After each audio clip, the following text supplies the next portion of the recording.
La verdad es que me apetecía mucho retomar esto de los directos y he tenido unas semanas muy locas y no he tenido, la verdad es que no he tenido opción, pero ya os preguntaba hace unos días que, que si os parecía bien que hiciese directos con una cierta periodicidad. Y como sois buena gente, me habéis dicho que sí, que guay, que haga uno todos los días. No, todos los días no, pero me decíais que hiciera un directo todas las semanas. Todas las semanas no me da la vida. De momento. Vale, entonces lo primero que os cuento es que probablemente lo que vamos a hacer es un directo cada 2 semanas o una cosa así como 2 directos al mes, si os parece. Vale. Me habéis mandado un montón de temas. La verdad es que cuando pedí temas en Instagram me desbordasteis, me mandasteis un mogollón de temas. Y entre los que me habéis mandado y los que van surgiendo sobre la marcha, dice Caraballo que haga ASMR.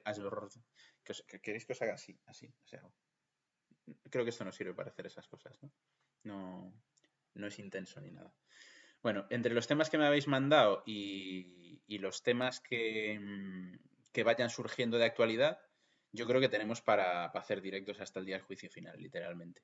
O sea que vamos a ir enganchando. La novedad de esta nueva temporada de directos va a ser el Twitch, ¿vale? Vamos a empezar a hacer experimentos con Twitch. Gracias a Javier Álvarez Liébana, que me estuvo ayudando ayer muy generosamente para darme unas nociones más que básicas de Twitch, porque si no, los que estáis ahí en Twitch no estaríais viendo absolutamente nada, ¿vale? Porque no habría Twitch. O sea que guay, guay. No esperéis realizaciones, esto no es el Rubius. El Rubius está en el canal de al lado, ¿vale? O sea que os podéis pasar por allí para ver cosas más psicodélicas. Pero sí que vamos a empezar a experimentar un poco con Twitch. A ver cómo sale, ¿vale? Veo que hay 25 espectadores en Twitch, lo cual mola mucho. Si no conocéis Twitch o si os hacéis Twitch por mi culpa, darle ahí a la suscripción, que cuantos más suscriptores más divertido. Y luego ya veo que el público de Instagram en su perfil y ya está en marcha. Eso, haremos alrededor de 2 directos al mes. Será un poco el plan. Si veis que miro para aquí, esto es que estoy mirando para la gente de Twitch. Y si veis que miro para aquí, los de Twitch no penséis que soy un altivo que os miro por encima del hombro, sino que estoy mirando para la gente de Instagram. Me dice Adriana GR19, ¿vas a guardar el directo? Espero que sí. O sea, si no hay fallo, el directo lo guardo, ¿vale? Digo si no hay fallo porque sabéis que esto de las redes a veces no es lo que tú quieras, sino lo que ellas quieren. Entonces, como Instagram a veces es un poco caprichoso, a la hora de directo, Instagram me va a decir que no soy suficientemente influencer. Así que, si os parece, dentro de una hora volvemos a conectarnos en Instagram. Twitch yo creo que me aguanta hasta que me echéis a patadas de aquí, ¿vale? Y voy a ir un poco en paralelo. En Twitch seguramente quede guardado, o sea que eso está guay. E incluso, si lo consigo, igual lo resubo, ¿vale? Soy novato completo en Twitch. O sea que si consigo resubirlo, lo resubo al canal de YouTube. O al Pasquino, si no me echan los Pasquiners por hacer autopromoción. O al mío del barroquista, que está muy, muy solo desde hace mucho tiempo que no subimos cosas. Que igual hay novedades, pero bueno, poquito a poco, ¿eh? Calma, calma, que la vida es muy larga y hay muchas cosas que hacer. Dicho esto, entramos en el tema, a matar, ¿vale? Porque además yo creo que es uno de esos temas que está siempre de actualidad, que es el expolio cultural o el expolio patrimonial. Es un tema que además a mí me toca muy de cerca, porque voy a hacer el momento promoción. Yo soy miembro del Consejo Internacional de Monumentos y Sitios, el ICOMOS, y del Consejo Internacional de Museos, el ICOM. Y tanto uno como el otro son los dos organismos que más persiguen el expolio cultural, precisamente. Es decir, tanto en el ICOM como en el ICOMOS tenemos un código deontológico muy estricto en cuanto a expolio cultural. Es así de sencillo. O sea, por ejemplo, si un museo incurriese en expolio cultural, sería expulsado del Consejo Internacional de Museos, así como suena. ¿Vale? O sea, no es una broma. Y tanto el ICOMOS como el ICOM son dos organismos que tienen un contrapeso internacional muy interesante. Pero empiezo así para que entendáis un poco el contexto. ¿A qué me refiero con esto de contrapeso internacional?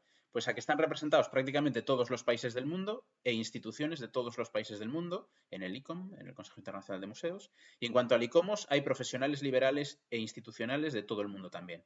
Desde arquitectos, arqueólogas, restauradoras, historiadores del arte, ingenieros, lo que se os ocurra.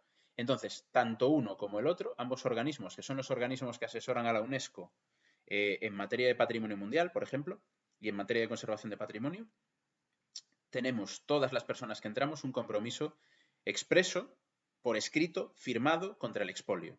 Esto para que quede claro. De manera que cuando a veces salta el debate sobre el expolio en redes sociales, en mis redes, y yo opino, ya sabéis que yo me mojo, yo me tiro a la piscina, para bien y para mal, yo soy una persona muy transparente. Yo estoy absolutamente en contra del expolio cultural. Es que no podría ser de otra manera. Primero, porque lo creo. Segundo, porque además mi compromiso es ese, tanto en el Consejo Internacional de Museos como en el Consejo Internacional de Monumentos y Sitios. Nuestro compromiso es estar en contra del expolio y poner todas las herramientas para que se persiga.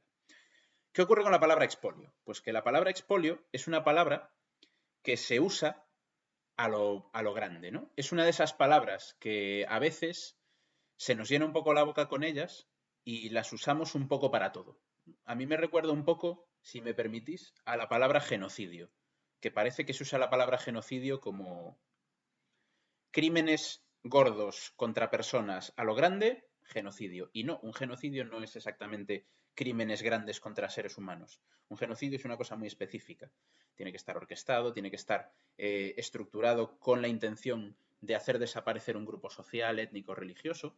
Es decir, hay una serie de características, ¿de acuerdo? Con el expolio pasa un poco lo mismo. Es decir, nosotros podemos decir arbitrariamente, ¿vale? O éticamente, o desde nuestra moral personal, que el hecho de que un cuadro del barroco valenciano esté en Berlín, por poner un ejemplo, es expolio cultural, pero la realidad es que eso no es expolio cultural. Es decir, expolio cultural es un delito que está muy claramente tipificado por las leyes internacionales y que, como tal, se persigue. Entonces, decirle a un museo de Boston que porque tiene una escultura romana es un expoliador es excesivo, claramente excesivo. ¿Y cuál es el problema de esto? El problema de esto es que si usamos la palabra expolio como un tirachinas, en plan como el saco del pim pam pum, al final le quitamos significado. Es decir, la palabra expolio es una palabra muy importante porque nos permite identificar una serie de comportamientos que deberían desaparecer del mundo cultural, que no han desaparecido y que tiene pinta de que, aunque se lucha mucho contra ello, no desaparecen con facilidad. Y si la usamos para cualquier cosa que nos incomoda, estaremos haciéndole un flaco favor, sobre todo al verdadero expolio, que es el expolio que se está dando aquí y ahora en todas partes. Es decir, a día de hoy, en el ámbito cultural. Hola Luis, acaba de entrar Luis Pastor. Señores, a día de hoy, en el ámbito cultural y patrimonial en todo el mundo, el expolio cultural va al alza. ¿De acuerdo? El expolio cultural de verdad, el que se puede perseguir sin ningún lugar a dudas desde el punto de vista jurídico, desde el punto de vista legal y desde el punto de vista policial. Ese expolio está en auge. ¿Por qué? Porque los mercados cada vez son más globales, porque cada vez hay más gente con dinero dispuesta a meter su dinero en piezas, digamos, de origen dudoso. Y cuantas más intercomunicaciones tengamos y más facilidad haya para viajar y para que las piezas viajen, más facilidades hay al expolio. Un ejemplo de expolio, claro, por ejemplo, para que lo veamos claro, del que hablamos muchas veces en el Pasquino, es el tema del expolio arqueológico. Las arqueólogas y arqueólogos en la sala podéis levantar la mano si queréis y podéis participar, ¿vale? El expolio arqueológico es algo súper continuado que ocurre en prácticamente todo el mundo y que son bandas organizadas en muchos casos y en otros casos individuos sin mucho escrúpulo, que se dedican a buscar yacimientos arqueológicos para encontrar tesoros. A mí la palabra tesoros es una palabra que en general no me gusta nada, ¿vale? Porque es una palabra que prefiero la palabra patrimonio. La palabra tesoros a mí no me gusta porque implica implica como apreciaciones subjetivas que yo creo que tampoco nos ayudan, ¿vale? Ese expolio pasa constantemente. Es decir, si seguís, por ejemplo, las noticias en España, la Guardia Civil está permanentemente encima de lo que llamamos los piteros, por ejemplo, los que van con el detector de metales, buscando cosas por el monte y de repente encuentran una tumba prehistórica. Y causan doble valor. O sea, causan doble destrozo.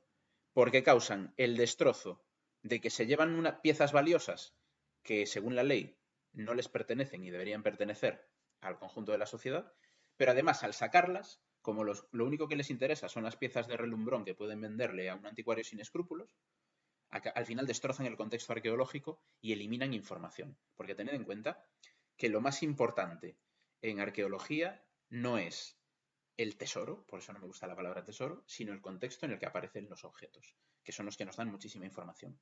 Y en general, a los expoliadores y expoliadoras les importa un pimiento el contexto. Lo que les importa es ver si encuentran una escultura griega o una pieza de oro prehistórica o lo que sea para venderlo o para colocarlo o incluso para fundirlo. Si queréis ver cómo funciona esto, Luis Pastor, precisamente, que está en Instagram, hace muy a menudo hilos y habla muy a menudo de robos de arte. Y os podéis hacer una idea. La mayoría de la gente que roba arte, y aquí es cierto que el cine y la ficción no nos han ayudado, porque han generado como un poco esa imagen de que robar arte es chic, ¿no?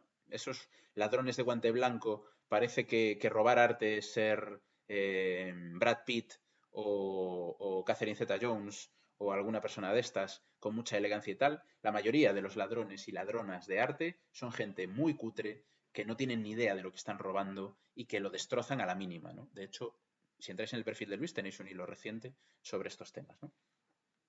Eso es expolio. Expolio es eso. Expolio es una persona que patrulla el monte cerca de su casa a ver si encuentra algo. Eso es expolio.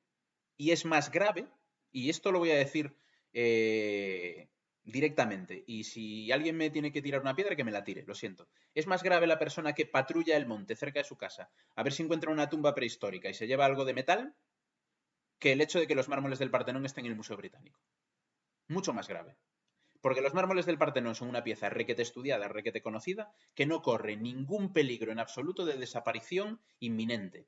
Vamos, el mayor peligro que podría correr los mármoles del Partenón sería que hubiese un conflicto armado de gravedad que llegase al corazón de Londres y que fuesen bombardeados dentro del museo. Y aún así tienen un alto índice de resistencia, porque las piezas justo del Partenón, como sabéis, son muy resistentes. Ya volaron por los aires en el pasado. O sea que esto lo digo un poco a lo bruto, pero es así. Es decir, los mármoles del Partenón han pasado las de Dios. Las han pasado canutas en su trayectoria. Entonces, no son piezas que corran peligro. Podemos hablar, y hablaremos hoy mucho, de si deberían o no deberían estar aquí o estar allá, ¿vale? Pero, por lo pronto, es más grave el expolio patrimonial de aquel patrimonio que desaparece sin que tengamos conocimiento del mismo que cualquier otro. Creo que lo podemos entender todas y todos, ¿no? O sea, imaginaos, os pongo un ejemplo fácil.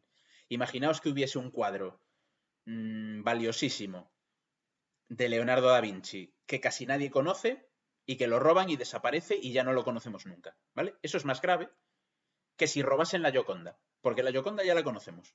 Sería grave que robasen la Gioconda, que ya la robaron en el pasado. De hecho, esta semana hicimos un vídeo sobre los robos más impactantes sobre los robos más impactantes de la historia del arte reciente, ¿no? Pero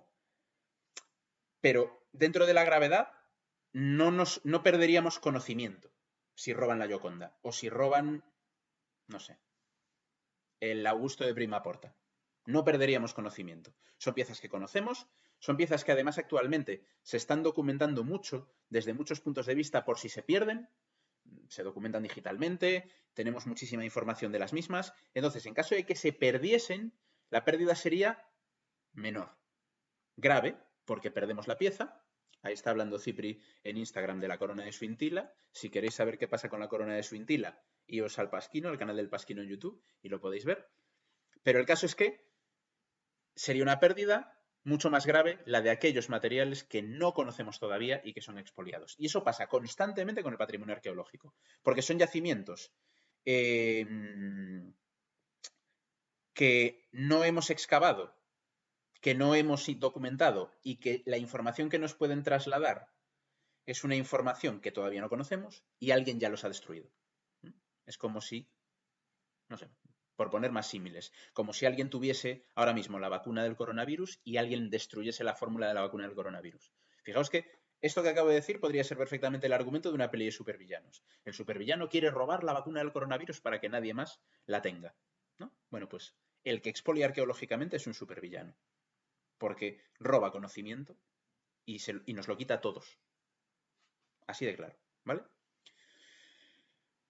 Esa idea de expolio es el expolio del presente. ¿Qué ocurre? Que cuando retrospectivamente miramos hacia atrás, nos enfrentamos a una situación que es cierta y real.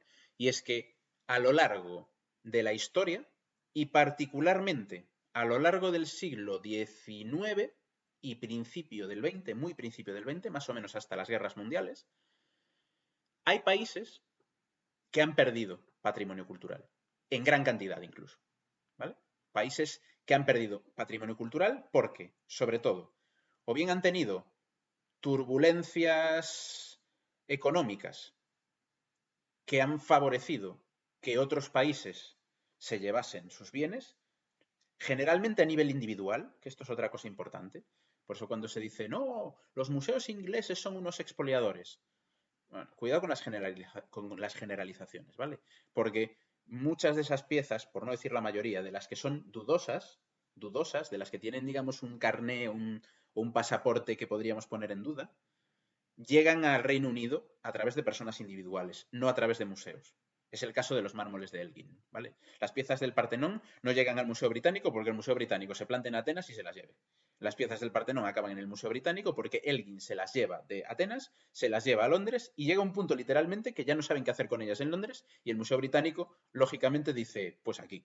O sea, para que no anden dando tumbos por la vida, mejor que se queden aquí, ¿vale? O sea que cada caso es distinto y eso también tenemos que tenerlo en cuenta. Las generalizaciones son una cosa que casi nunca funciona, pero en tema de expolio, en tema patrimonial, funciona muy, muy mal, ¿vale?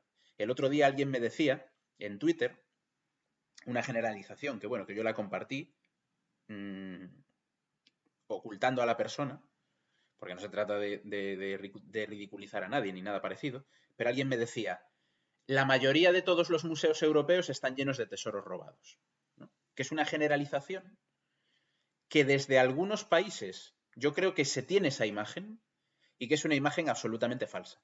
Es decir, la inmensa mayoría de los museos europeos, pero vamos, el 99,9% de los museos europeos, como los de cualquier otra parte del mundo, no tienen ni una sola pieza que no sea dudosa, porque el 99,9% de los museos europeos son museos locales, municipales o regionales que se dedican literalmente a las piezas de su entorno y que si están en el museo son o bien porque se la han comprado directamente a los artistas o bien porque son piezas que se han depositado ahí porque no se sabía exactamente dónde estaban, etcétera, etcétera, etcétera.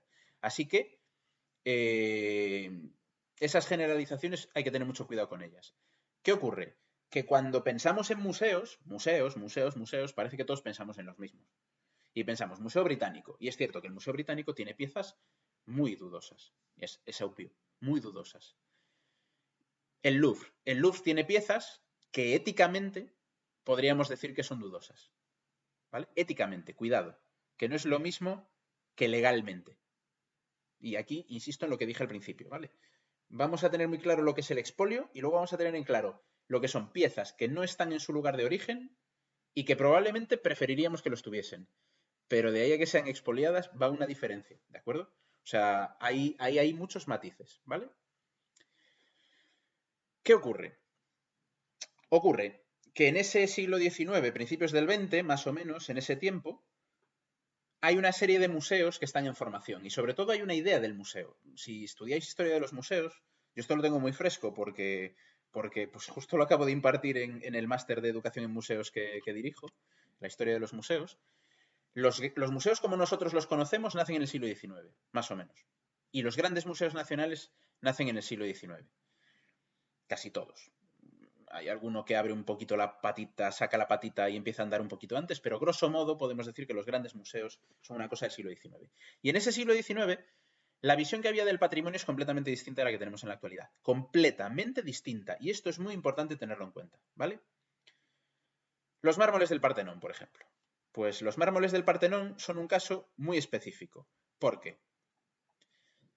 Si nos vamos a ver los mármoles del Partenón y su caso singular, veremos que son piezas que salen de la Acrópolis en un momento en el que no había una especial valoración por ellas generalizada. Es decir, hoy, año 2020, somos como, oh Dios mío, la Acrópolis, oh el Partenón, oh Fidias, todos semidioses, ¿no? Todo lo que hay en el Partenón para nosotros es élite de la élite de la élite de la historia del arte. Hola Sara, acaba de entrar Sara Ruballo en Instagram. Entonces, nosotros decimos, claro, lo extrapolamos a nuestra época. Decimos, si en 2020 alguien llegase a Atenas y se llevase el Partenón, sería un shock. Sería como, ¿pero dónde vas? O sea, ¿de qué vas, colega? Pero en el momento en el que alguien se lleva los mármoles, esto no era así. Y el problema es que se le ha dado mucho la vuelta a esta historia. Luego hablaremos con más detalle del Partenón, ¿vale? Pero en el momento en el que se sacan los mármoles de Atenas, no se sacan con ninguna intención negativa. Es decir, no hay dolo, no hay intención ni de robar ni de expoliar. Y esto es así. Se ha visto como intención negativa casi 2 siglos después. Y hay una parte de la argumentación que desde mi punto de vista es errónea, de la argumentación que esgrime Grecia para recuperarlos, que se basa en esa idea, ¿no? Se basa en la idea de que Elgin engañó o falsificó una carta para llevarse los mármoles. Y ahora de repente todo el mundo cree que en Atenas los mármoles del Partenón eran poco menos que venerados. No, no es cierto. Los mármoles del Partenón estaban en un estado de abandono muy notable cuando Elgin llega allí. Y es un hecho. Y Elgin se los lleva viendo el estado en el que estaban. ¿Que no se los debería haber llevado? Para nosotros seguramente no. Pero en su época no se barajaban los mismos estándares, ni éticos, ni morales, ni de conservación del patrimonio. Elgin y la gente que estaba en Atenas era consciente de que o salían de allí los mármoles o desaparecían. ¿Vale? Es así. O sea, de hecho está diciendo con mucha razón Nacho de la Cultura Social en Instagram que los mármoles los venden los turcos porque Grecia ni existía. Y es así, es un hecho. Pero yo ahí ya ni quiero entrar, porque luego si queréis entramos en esa idea. Y quien dice eso, dice muchas de las piezas espectaculares que están en algunos museos europeos. Por ejemplo, las piezas que están en Berlín, ¿no? En Berlín tenemos el altar de Pérgamo, la puerta de Istar, toda una serie de grandes hallazgos arqueológicos que responden a una manera muy diferente de hacer las cosas. En aquel momento, lo que había era países con un trasfondo cultural enorme y ninguna posibilidad ni de darlo a conocer, ni de ponerlo en valor, ni siquiera de investigarlo. Y fue el momento en el que se iniciaron las famosas campañas arqueológicas, sobre todo en Oriente Próximo y en el Mediterráneo. Arqueólogos alemanes se van a Turquía y excavan el altar de Pérgamo y se lo llevan a Berlín. Arqueólogos franceses se van a Egipto y excavan lo que sea y se lo llevan a París. ¿Vale? Esas campañas también son fruto de otra época, completamente distinta, en la que no había ninguna mala intención. Todo lo contrario. La intención era preservativa de los objetos y sobre todo era una intención científica. Es decir, vamos a investigar el Egipto faraónico porque el Egipto faraónico es muy, muy, muy, muy, muy, muy importante, pero no es conocido para nada. Entonces, vamos a desviar a gente, recursos, vamos a excavar tumbas, vamos a poner en valor toda esa cultura y toda esa civilización y parte de esos objetos nos los vamos a llevar para estudiarlos, para que estén correctamente guardados, etcétera, etcétera, etcétera, ¿vale? O sea que no, para que haya un delito, tiene que haber una mala intención, ¿vale? Lo estoy simplificando mucho. Ni Elgin, ni los señores que se llevaron la puerta de Istar a Berlín, ni las personas que se llevaron la piedra Rosetta a Londres, ni las personas que se llevaron el escriba sentado al Louvre de París, tenían mala intención. No tenían intención delictiva. Y se hacía con una transparencia importante, Hay casos más transparentes que otros, evidentemente, y ahí hablaremos luego de Elgin. Y se hacía con el acuerdo de las autoridades locales, que a veces no eran las actuales, como en el caso de Grecia, que no era Grecia, no existía, pero que a veces sí podían ser las actuales. O sea que esto es relativo, porque veremos que hay casos de países europeos donde también se vendía patrimonio, como Francia, como Italia, como España, como Portugal, que también dejaban que viniese gente de fuera a comprar patrimonio, ¿vale? O sea que esta es un poco como el marco general que yo creo que tenemos que tener en cuenta. Si nos vamos a dedicar toda la vida a ir a la puerta del Museo Británico, a llamarles expoliadores, eso aparte de poco constructivo, es un error histórico, ¿vale? Dicho esto, desde hace ya varias décadas hay un movimiento de reconstrucción histórica, sobre todo por parte de los museos, que son conscientes de que se ha arrastrado hacia determinados continentes la cultura de determinados otros continentes. Grosso modo, América y Europa le han robado la merienda a África y parcialmente a Asia. Y es así, ¿vale? Y ojo porque lo digo muy claramente. América y Europa, los dos, le han llevado la merienda a África sobre todo y parcialmente a Asia. Porque aquí hay una imagen que es que los museos europeos se han llevado cosas de todo el mundo. Hay algunos museos europeos que tienen piezas de diferentes partes del mundo, y eso es cierto. Y algunos casos que probablemente podemos luego discutir. Pero si hay un continente que se ha llevado patrimonio de otros continentes en grandes cantidades, es el continente americano, no Europa. Y sé que esto no es muy popular decirlo, pero es así. Principalmente un país, que es Estados Unidos. Pero no solo Estados Unidos. Porque es un hecho que podemos ver arte del Renacimiento europeo en museos también de América Latina. Y es un poco lo mismo. Es decir, si hay arte precolombino en Europa y no nos gusta, tampoco tendría por qué gustarnos que haya arte del 480 italiano en América Latina. Y lo hay. No muchísimo, pero también lo hay. ¿Vale? Esto hay que tenerlo en cuenta. Evidentemente, quienes se llevan la palma a la hora de llevarse el patrimonio de otros países son estos señores. ¿Vale? Porque hay que tener en cuenta que Estados Unidos es un país que se incorpora al panorama cultural con con mucho retraso, muy recientemente, finales del 19 prácticamente, con museos que no existían, porque el Museo Británico, venga, más o menos ya estaba ahí desde hacía 100 años. Pero los grandes museos de los Estados Unidos empiezan a nacer literalmente prácticamente en el siglo XX. Aunque algunos sea un poco anterior en su fundación, se configuran como tal en el siglo XX. Y de repente quieren entrar en el canon. Y no solo quieren entrar en el canon, sino que quieren tener el canon allí. ¿Qué ocurre? Que hasta mediados del siglo XX Estados Unidos no tiene ninguna relación con el canon artístico occidental. No pinta nada en el canon artístico occidental. Así que para construir museos como el Metropolitan, básicamente hay que llevarse piezas de todo el mundo. Porque Estados Unidos artística y culturalmente es prácticamente irrelevante hasta bien entrado el siglo XX.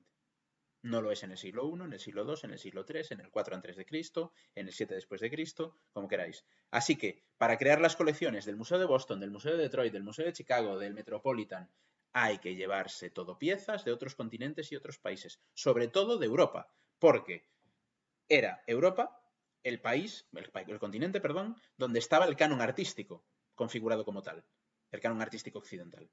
Así que se va a adquirir. Es cierto que hay una relación aquí un poco perversa, porque Estados Unidos, ya desde principios de su historia, es un país receptor de arte. Y esto es una cosa que sí que tenemos que diferenciar claramente, ¿vale? Ahora que ya he comentado más o menos lo que es el marco general, sí que yo creo que hay que diferenciar claramente dos tipos de obras de arte, ¿vale? Cuando hablamos de expolio patrimonial, expolio cultural, hay obras artísticas que están destinadas al comercio y obras artísticas que no están destinadas al comercio. Las obras artísticas que están destinadas al comercio, básicamente simplificando muchísimo los objetos mueble, un cuadro, una escultura portátil, un vestido, un grabado, una fotografía.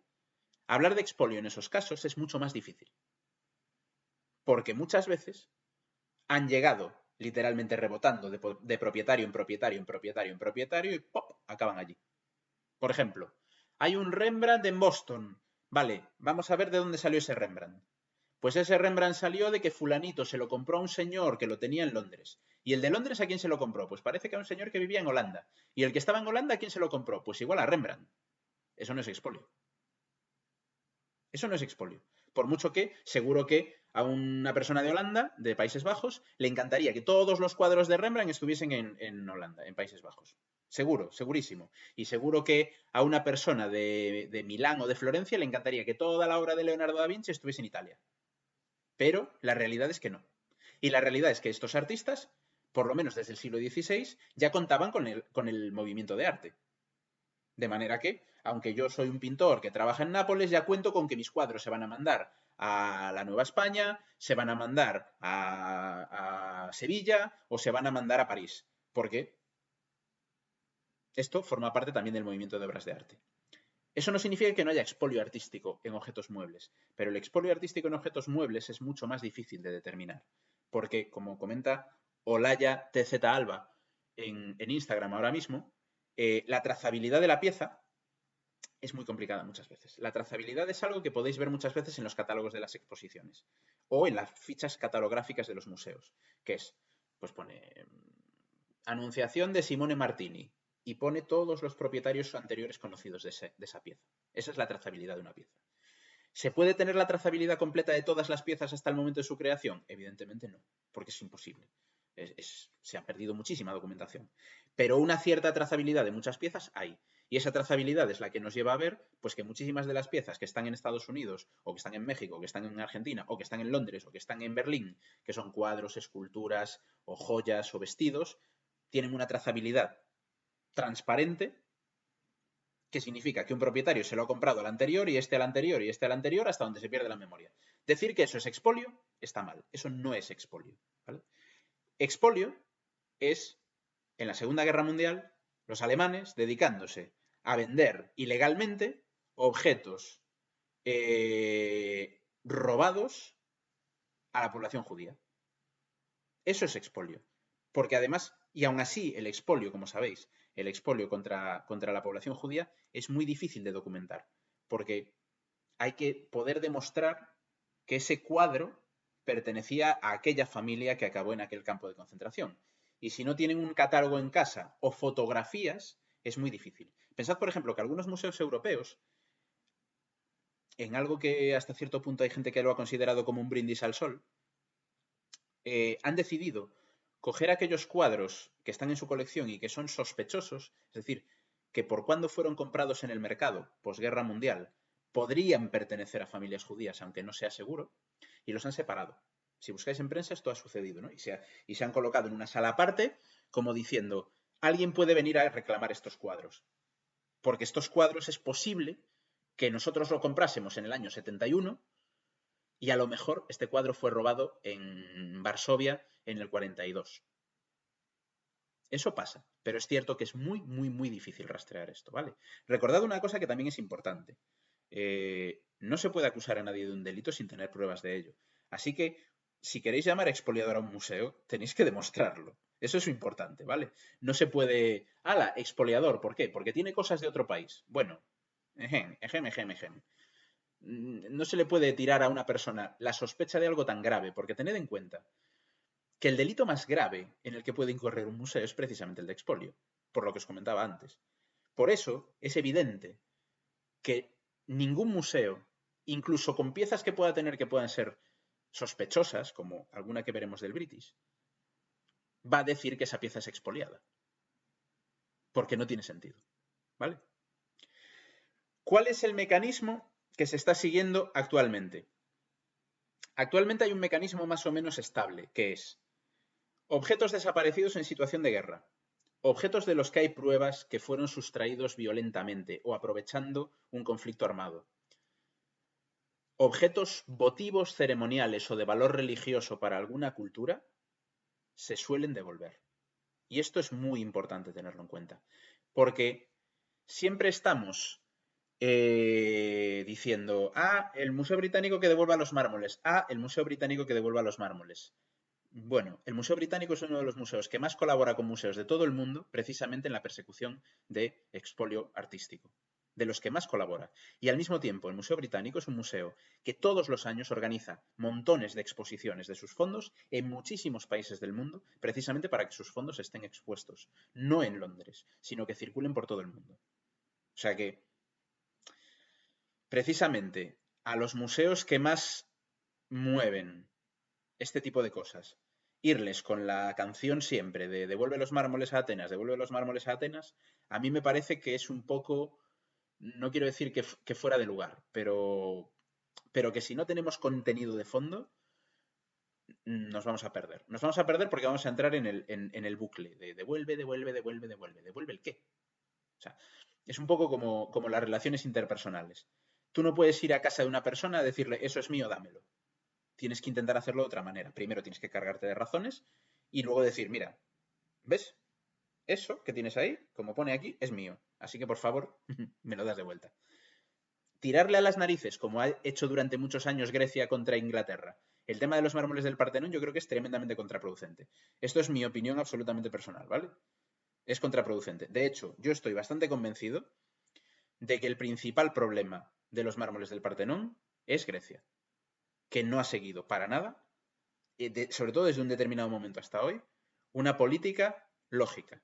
Porque, bueno, lo está diciendo ahora el señor Arnolfini, el Museo Británico es uno de los museos más transparentes del mundo y justo siempre se va a poder acoger. O sea, si vas a las malas, no le vas a ganar. Si vas a decir, los mármoles son míos, ellos te van a decir, no, no son tuyos, son míos. Y mientras sean míos, viniendo de malas no vas a conseguir nada, por decirlo de alguna manera. Tened en cuenta que el debate de los mármoles del Partenón nace en el Reino Unido, no en Inglaterra.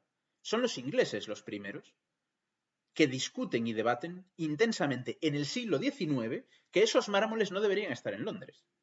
Antes de que probablemente a ningún griego o a casi ningún griego se le ocurriese que los mármoles deberían estar en Atenas, en Londres ya debatían que esos mármoles no deberían estar en Londres. Y es un debate que ha existido en la cultura museística británica durante 200 años. O sea que ellos son los que más han reflexionado sobre qué debería pasar con los mármoles de Elgin, cuál sería el destino ideal de esos mármoles y todas estas cosas, ¿no? Por poner un poquito de contexto, ¿vale? Dice Sara, a mí me encanta la doble moral de los mármoles a Grecia, pero la puerta de Istar mejor que se quede en Berlín porque la cuidarán mejor. Bueno, es que ese tema llegaremos. Espera un momento que tengo aquí una comunicación. Voy a ver. Sí, vale. Porque tengo aquí muchas cosas. Luego, si queréis, me hacéis preguntas. Yo tengo varios temas en la cabeza y estoy viendo más o menos en Instagram que van saliendo, ¿vale? Pero luego, si queréis, los vemos con más detalle, ¿vale? Comentaba aquí Greeny Bass en Twitter, perdón, en Twitch, que lo segundo es lo más grave, de las dos cosas que yo decía, ¿no? Cargarse el contexto de un espacio arqueológico, porque sin contexto el patrimonio pierde casi todo su valor. Y eso es así, literalmente, y sobre todo en arqueología, es que en arqueología sin contexto, ¿qué pasa? Que Indiana Jones nos ha marcado mucho y pensamos que lo valioso de la tumba de Tutankamón es que hay una máscara de oro muy bonita. Bueno, la máscara de oro es algo accesorio y nadie quita que es muy bonita. Pero lo importante es que se encontró la tumba de Tutankamón y que Howard Carter pudo documentar bastante bien la tumba en su momento. No que hubiese cosas maravillosas dentro, que por supuesto que las hay. Por eso os digo que esta idea de tesoros a mí en general no me gusta nada. Y Juan Anca, hola Juan, que está en Twitch conectado, decía, quizás utilizas, a mí me dice, quizás utilizas una visión muy actual del problema del expolio. Tenemos que pensar que desde la conferencia de Bandung en 1955 existe una demanda de recuperar la memoria cultural de comunidades del supuesto tercer mundo, comillas. Y me dice, tienes razón con el tema de Grecia, sin embargo, antes de la guerra de Irak ya circulaban catálogos para comprar piezas de diferentes museos de ese país. Año 2003. El problema es más complejo. Eso es un tema muy interesante, ¿vale? Por ejemplo, la guerra de Irak fue un conflicto que provocó muchísimo expolio cultural. ¿Qué ocurre? Que fue durante un conflicto y los expoliadores profesionales saben perfectamente que en un conflicto bélico es el momento perfecto para cometer un expolio, porque hay otras preocupaciones más acuciantes que el hecho de que estén saqueando todos los museos de Irak. Y luego además ahí entra una cosa que yo he dicho en alguna ocasión, voy a beber un momento,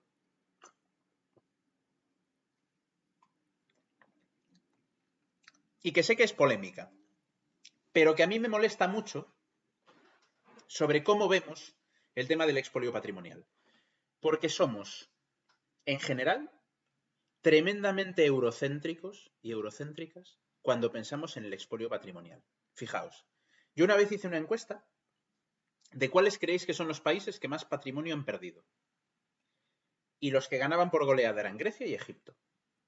Grecia, país europeo, y Egipto, el país africano con más influencia sobre la cultura europea durante siglos.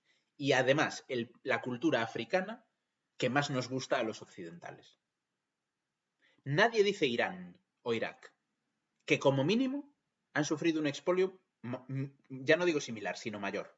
Porque Irán e Irak están en una zona del mundo que a la mayoría de la gente en Occidente un poco que le da igual. Nadie dice Indonesia, porque Indonesia, aparte de ser un país musulmán, está muy lejos.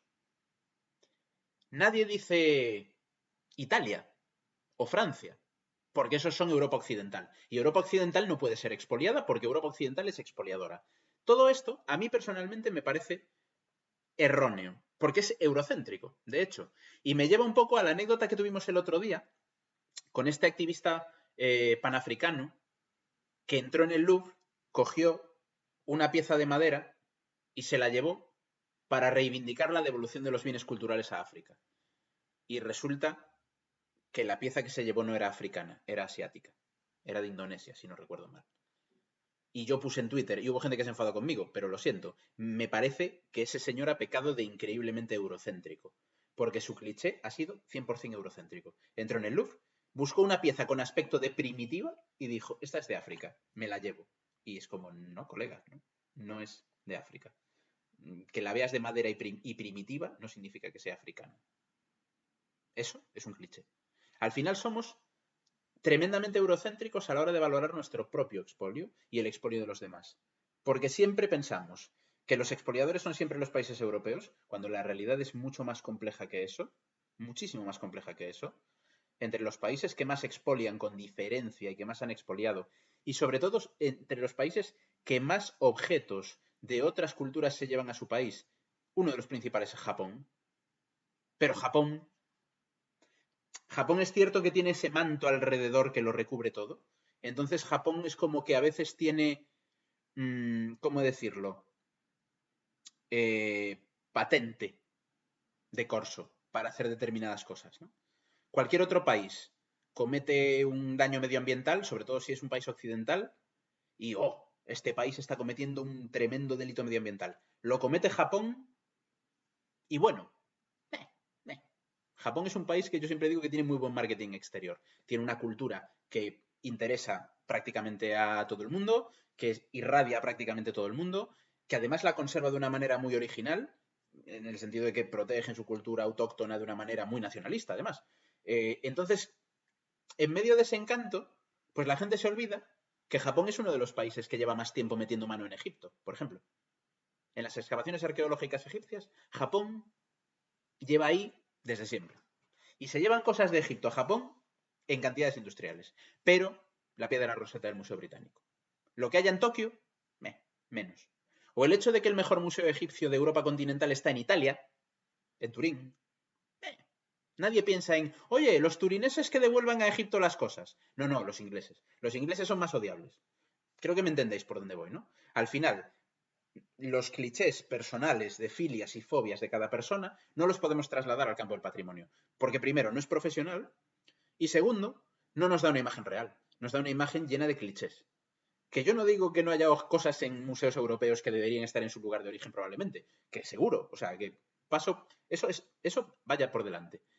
Pero que no pasa solo en museos europeos y que si solo se lo pedimos a los museos europeos, particularmente si solo se los pedimos a los museos que están en ciudades muy importantes de Europa, Londres, París, Berlín, el resto de museos del mundo van a decir, genial, que les echen la bronca a ellos. O sea, yo me imagino que hay un montón de museos egipcios del mundo encantados de que exista el Museo Británico. Porque mientras le dan la tabarra al Museo Británico y de vez en cuando a los alemanes por el gusto de Nefertiti, se olvidan de las piezas que están en el Museo de Nueva York, en el Museo de San Francisco, en Tokio, en China, en Corea del Sur, porque arte egipcio hay por todas partes, literalmente, está extendido por todas partes.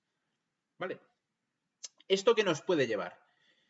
Nos puede llevar a una idea, que es una idea a la que yo quiero llegar también, de pues habría que devolverlo todo, ¿no? Y claro, esa idea es una idea que antepone la ética presente a la realidad histórica. ¿En qué sentido? Imaginaos ahora mismo que todos los países del mundo se pusiesen de acuerdo y dijesen, venga, cada uno lo suyo, ¿no? Cada mochuelo a su olivo. ¿No sabéis? Primero, el jaleo monumental que sería, teniendo en cuenta que la mayoría de los países actuales del mapa no existen 200 años para atrás de nosotros. Por lo tanto, ¿a quién se lo devolvemos?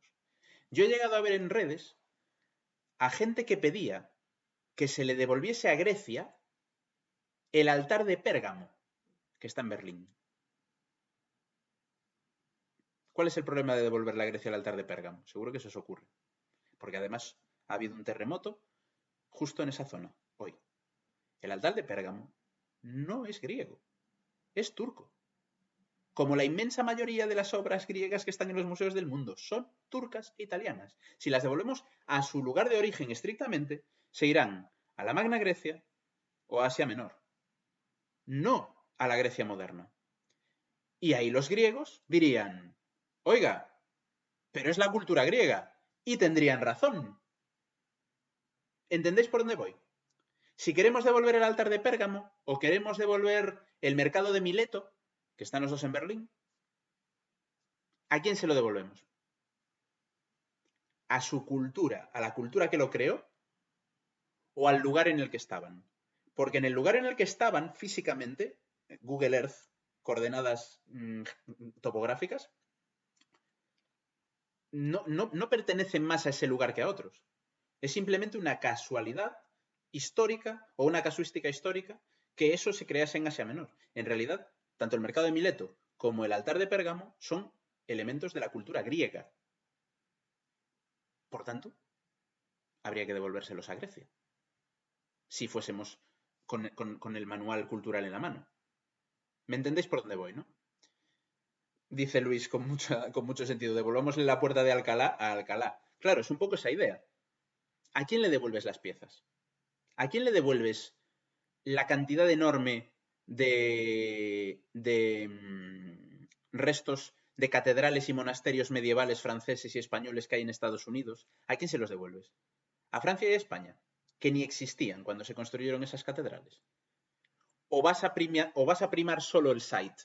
Es decir, el lugar concreto.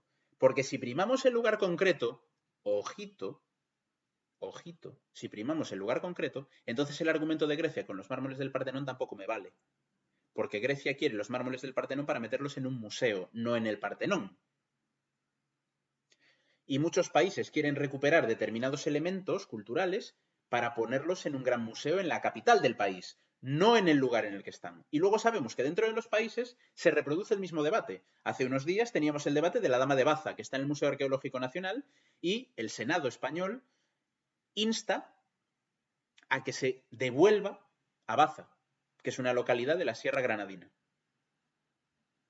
Claro, si se devuelve pero acaba en el Museo Arqueológico de Granada, la gente de Baza dirá, no, no, es nuestra. Y así sucesivamente. Si se le devuelve, imaginaos por ejemplo los Murillo que están en Francia. Los Murillo que están en Francia, ¿a quién se le devuelven? A España. Si se le devuelven a España, los Murillos que están en Francia acaban en el Museo del Prado. Y dirá la gente de Sevilla, no, no, no, que vengan a Sevilla. Y eso está pasando sistemáticamente. La mayoría de las piezas que se están devolviendo no vuelven a su comunidad geográfica, sino que acaban en un museo central, muchas veces a cientos o miles de kilómetros del lugar para el que fueron creadas. Por eso, en general, se suele seguir una regla que es que se persigue especialmente aquellos elementos arquitectónicos o que forman parte de un edificio o de un yacimiento arqueológico, para devolverlos al edificio concreto o al yacimiento arqueológico. Pero es que esa regla, nuevamente, el Museo de la Acrópolis se la salta, porque el Museo de la Acrópolis pide los mármoles de Elgin no para colocarlos en la Acrópolis, sino para musealizarlos. Entonces se vuelve a romper el esquema. Creo que ya os he liado suficiente, ¿vale? O sea, espero haberos liado mucho, porque es un lío. Es decir, yo lo que quiero transmitiros es, lo complejo que es esto, me dice Juan Anca en Twitch, no masacres más a los griegos. Al contrario, de hecho, con el tema de los mármoles del Partenón, yo, por ejemplo, os reconozco, voy a pinchar aquí los mármoles para que nos acompañen. Yo os reconozco que el tema de los mármoles del Partenón es un tema en el que yo los días pares pienso una cosa y los días impares pienso otra. Hasta ese nivel no lo tengo claro. Hasta ese nivel de poco claro lo tengo. Y tengo claro que si yo fuese el director del Museo Británico, los devolvería. Y luego sería lo último que hiciese, porque al día siguiente no solo me destituirían, sino que seguramente me colgarían en Trafalgar Square.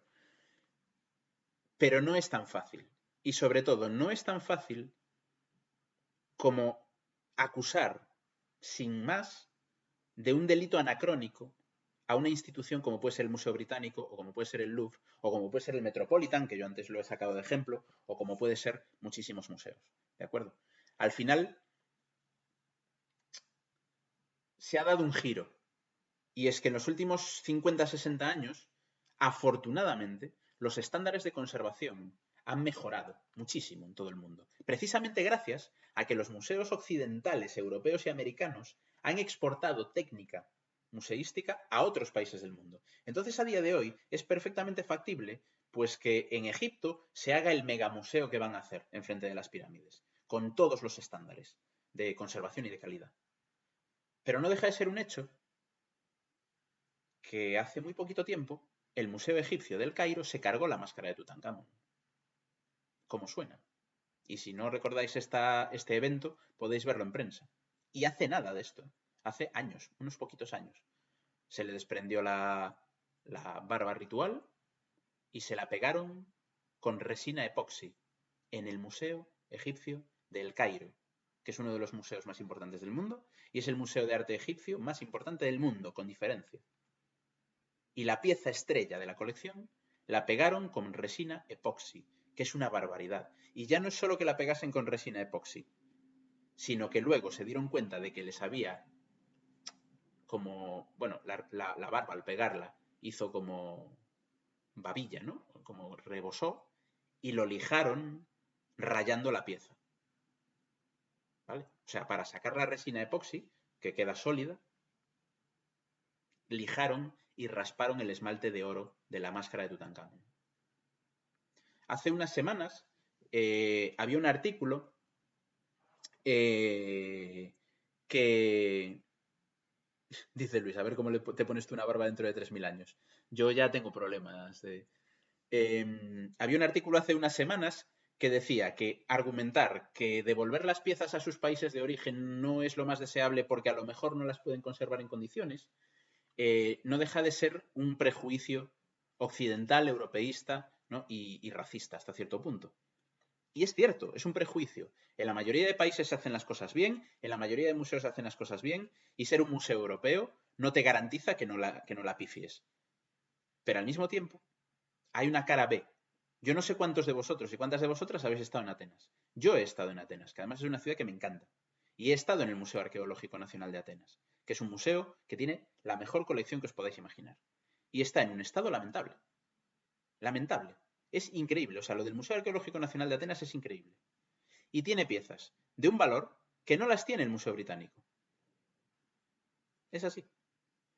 Y sin embargo, se ponen más esfuerzos en ponerse delante de la puerta del Museo Británico a dar golpes, a decir, devuélveme los mármoles, que a tener esa colección en el estado en el que debería estar. La enorme y la fantástica colección del Museo Arqueológico Nacional de Atenas, donde tú te puedes apoyar en el ánfora de Dipylon y no pasa nada. Y la gente se sube a ánforas a sacarse fotos y no pasa nada. Esta es la cuestión, ¿no? Yo por eso siempre soy partidario, en primer lugar, de llorar por lo que tenemos en nuestro entorno inmediato y de preocuparnos por lo que tenemos en nuestro entorno inmediato. Y eso no significa que no te tengas también que preocupar o que reclamar lo que puede tener otro país, ¿de acuerdo? O sea, a mí me parece fantástico que Grecia reclame los mármoles del Partenón, aunque no esté yo personalmente muy de acuerdo con la forma concreta en la que se reclaman desde un tiempo a esta parte, ¿no? Pero que al mismo tiempo se transmite una sensación que es errónea. Porque la realidad es que hay piezas en Grecia muchísimo más valiosas que los mármoles del Partenón. Pero muchísimo, muchísimo, muchísimo más valiosas que los mármoles del Partenón. Y pasan desapercibidas. El auriga de Delfos, la colección de ídolos cicládicos del Museo Arqueológico Nacional de Atenas, que es espectacular, la colección de cerámica del Museo Arqueológico Nacional de Atenas, que es espectacular, el Zeus del Cabo Artemision, que está allí. Todas esas piezas pasan muy desapercibidas ante las piedras que están en Londres, que parece que son lo más importante. Y que al final se acaba transmitiendo la sensación de que si no se devuelven las piedras que están en Londres, como que Grecia no tiene su patrimonio cultural. No, no, no, no, no. Grecia tiene mucho patrimonio cultural en otros países del mundo, por desgracia, muchísimo. Pero el país más importante del mundo para ver arte griego es Grecia. Y no todos los países lo pueden decir. No todos los países pueden decir, para conocer mi cultura, ven a mi país. Y de eso hablaremos en la segunda parte del directo.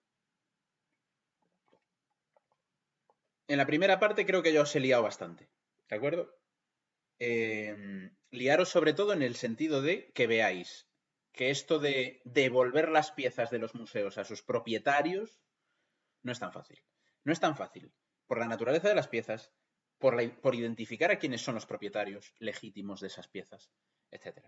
Aún así, en los últimos años se ha empezado un programa bastante ambicioso de devolución por parte de muchos museos, que han empezado sobre todo por las piezas africanas y de Oceanía, que son dos continentes particularmente que han perdido bastante material de sus culturas autóctonas.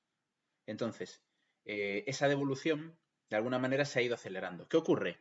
Que es cierto que eso no genera tantos titulares. Es decir, hace, por ejemplo, hablo de memoria, no sé si fue durante la pandemia o un poquito antes de la pandemia, un museo holandés devolvió varias piezas rituales a Oceanía, si no recuerdo mal. Como sois mucho más inteligentes que yo, seguro que alguien lo encuentra, ese tema. Hace muy poquito, ¿eh? Yo creo que fue en el último año, que se devolvieron unas piezas a Oceanía, porque eran objetos rituales, además. Eran objetos que tienen un valor añadido más allá del puramente cultural, y es que son objetos sagrados. Ahí puede entrar otro caso que para mí es uno de los casos más chocantes, que es el Moai del Museo Británico. En el Museo Británico, quienes no hayáis estado en el Museo Británico, el British tiene muchas cosas, aparte de los mármoles del Partenón. Y de hecho, entre las piezas que probablemente deberían de volver a sus países, hay más piezas de otros países africanos y asiáticos que precisamente los mármoles del Partenón. Y una de las piezas más chocantes es un Moai que debería estar en Chile, debería estar en Pascua, y que no está. Y debería estar en Pascua por varias razones. En primer lugar, por la manera de la que salió de Pascua, que no es muy allá. En segundo lugar, porque es una pieza ritual, es decir, es una pieza que se asocia a creencias. Y en tercer lugar, que para mí es también algo muy importante, porque en el Museo Británico está muy descontextualizado. Si entráis en el Museo Británico, el Moai está como si estuviese en un centro comercial al lado de las escaleras mecánicas. Te recibe en un vestíbulo donde no hay nada más. Rapa Nui en lengua autóctona. Gracias. Ese Moai debería estar en Rapa Nui. No debería estar en Londres. Y Londres tiene otras piezas. Londres tiene, por ejemplo, los bronces de Benin que están en proceso de catalogación para ser devueltos, si no recuerdo mal. Porque los bronces de Benin salen de Nigeria de manera muy turbia. O sea, los bronces de Benin son un expolio clarísimo. Clarísimo, además. Y el Museo Británico está tomando cartas en el asunto y los va a devolver. Aparte, los bronces de Benin suponen algo hacia lo que yo quiero llevar un poco esta conversación, ¿no? Las piezas que prioritariamente se reclaman o que deberían o que entrarían en una lógica de reclamación más coherente son sobre todo aquellas que además de haber salido de una forma, pongamos, discutible, que es cierto que las formas discutibles pueden ser infinitas, porque literalmente cada pieza tiene una casuística diferente, son piezas muy representativas, muy simbólicas o muy centrales de una cultura concreta. ¿Vale?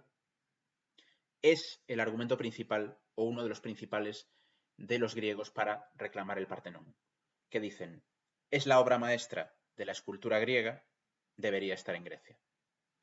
¿Qué ocurre? Que yo ahí tengo mis objeciones. El Partenón lo vemos como la obra maestra de la escultura griega porque está en Londres y porque todo el neoclasicismo prácticamente se construye alrededor del Partenón. Y todo el mito de la Acrópolis, de Pericles, de la Grecia predemocrática, se construye alrededor de esas piezas. Si los mármoles de Elgin nunca hubiesen salido de Atenas, probablemente la historia del arte del siglo XIX sería diferente. El neoclasicismo igual no habría existido, o por lo menos no como lo conocemos. Y desde luego, el Partenón no sería la portada de cualquier manual de arte griego, probablemente. Serían otras piezas. Fijaos hasta dónde llego. Y ahí es donde el British tiene un argumento muy, muy, muy de peso con los mármoles del Partenón. Y es que los mármoles del Partenón ya son también una pieza histórica en Inglaterra. Es decir, ya tienen un contexto histórico en el país de destino tan importante como el que tienen en el país de origen. Fijaos que esto es... Y es que además se ve, es decir, si estudiáis bien en detalle el neoclasicismo, la historia de la valoración del arte griego, es una construcción hecha por ingleses y franceses en el siglo XIX a raíz de las piezas que se traen de Grecia, sobre todo de las que se traen, no de las que se quedan. A mí cuando me preguntan, que me lo preguntan chorrocientas veces, los mármoles del Partenón, yo siempre digo lo mismo, últimamente por lo menos, ya estoy intentando memorizar la respuesta, porque sabéis que yo igual un día te digo una cosa y al día siguiente te digo la otra, porque es una opinión y de verdad que sobre los mármoles del Partenón yo no lo tengo nada claro. A mí me gustaría que estuviesen en Atenas, lo tengo clarísimo, pero no lo están. Están en Londres. Y en Londres también tienen un contexto. Y es un contexto muy importante. No es un contexto a despreciar. Entonces, tú no puedes llegar de golpe, de repente, y decir, son míos. Es como, primero, no son tuyos. Grecia no es el país de Pericles. Así que no me entres por ahí. Segundo, ¿te los llevaste de manera torticera? Demuéstramelo. Porque ni siquiera existía Grecia, eran turcos los que mandaban. Yo creo que son canales, para mí, que son todo como, ahora me sale en inglés, son todo callejones sin salida. ¿Vale? Son argumentos que tienen una contraargumentación fácil. ¿Son robados? No, no son robados. Demuéstralo. Pero es que son nuestros. No, no son vuestros. Y ahí estamos. Es decir, y aparte, desde el momento en que la Acrópolis de Atenas es uno de los primeros monumentos que se declara patrimonio mundial, la idea del son nuestros salta también por los aires. Que ese es otro añadido importante. Es decir, cuando tú consideras que la propiedad crematística de los objetos artísticos es importante y la reclamas, estás saltando por encima de muchos de los acuerdos internacionales en materia de patrimonio cultural. Porque los países, los estados actuales, no son los propietarios del patrimonio cultural, son los custodios del patrimonio cultural. Entonces, cuando tú insistes con tanta fuerza en son míos, son míos, son míos, son míos, yo creo que en el fondo estás... Esto es una opinión completamente subjetiva y personal, y podéis no estar de acuerdo conmigo como con todo lo que estoy diciendo. Pero yo creo que estás debilitando tu propia posición. Yo tengo muy claro que cuando se abre el Museo de la Acrópolis, yo habría abierto ese museo en colaboración con el Museo Británico. Pero esa colaboración es muy difícil de conseguir hoy día porque por la parte griega se ha cargado todo este tema de un simbolismo político, ideológico, espiritual, que es muy difícil de saltar. Entonces al final estás tocando cuestiones que son de identidad, son cuestiones identitarias. Al mismo tiempo se da una paradoja interesante. Y es que Grecia, el mismo país que le reclama a Londres los mármoles porque se los llevó de manera, según los griegos, sospechosa, dudosa o discutible, se niega a devolverle a Turquía objetos culturales turcos que Grecia se llevó de manera dudosa, sospechosa y discutible. Y eso se resume en la frase que puse el otro día en Twitter, que hubo gente que tampoco le gustó mucho, pero bueno, ya sabéis que en Twitter siempre hay gente a la que no le va a gustar, da igual lo que digas, ¿no? Que es que lo de las devoluciones está muy guay hasta que te toca a ti. Porque en el Museo Arqueológico de Atenas hay piezas que no son griegas. Y en otros museos griegos hay piezas que no son griegas. ¿Por qué los objetos de Schliemann están en Grecia? ¿Por qué Troya está en Grecia? Si es turco. ¿Entendéis por dónde va la cosa? El mismo museo, la misma autoridad que dice, oye, eso es mío, tiene cosas que es de otro. Y no está por la labor de devolverlas. Oye, además entramos en una dinámica que puede poner en riesgo piezas que son perfectamente transparentes y sobre las que no hay ninguna duda. Porque entonces tendríamos que estar debatiendo ya qué condiciones consideramos legítimas para que una pieza de esas características cambie de domicilio. No hablo de un cuadro de Van Gogh, no hablo de un cuadro de Leonardo da Vinci. Hablo de por qué razones o no razones la escultura griega puede estar en Grecia o puede haberse exportado. Porque al sur de Italia hay dos piezas que son dos de las obras maestras de la escultura clásica, que son los bronces de Riace, que igual también habría que devolverlos a Grecia. Pero fueron encontrados en el mar, en Calabria, porque quien los transportaba en barco, se hundió el barco y luego se encontró el pecio, sí, muchísimos siglos después, en el siglo XX. Los bronces de Riace también hay que devolvérselos a Grecia, porque la lógica es la misma. Son piezas muy destacadas de la escultura clásica, producidas en Grecia, que están en un país que no es el suyo. Es cierto que, por accidente, cuando se transportaban, se hundió el barco y luego fueron recuperadas y se quedaron donde están. Los bronces de Riace, el otro día, además me lo comentaban en Twitter, y es cierto que es una pieza en la que yo muchas veces no reparo, pero es una pieza, para mí, ejemplar de muchas cosas, ¿no? Por ejemplo, los bronces de Riace son un ejemplo perfecto de que a veces esta idea de tener la pieza clave o la pieza relevante lo más cerca posible de su fuente o del lugar donde fue encontrada, no siempre funciona.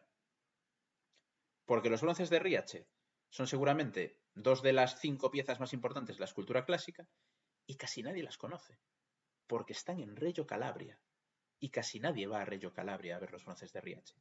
Mientras que si los bronces de Riace estuviesen en el Museo Arqueológico Nacional Romano en Roma, seguramente serían piezas hiperconocidas, o si estuviesen en el Vaticano, o si estuviesen en Atenas, en el Museo Arqueológico Nacional de Atenas, ¿no? O sea que al final todo esto tiene muchas más dobleces. Me preguntan por las piezas del templo de Basae.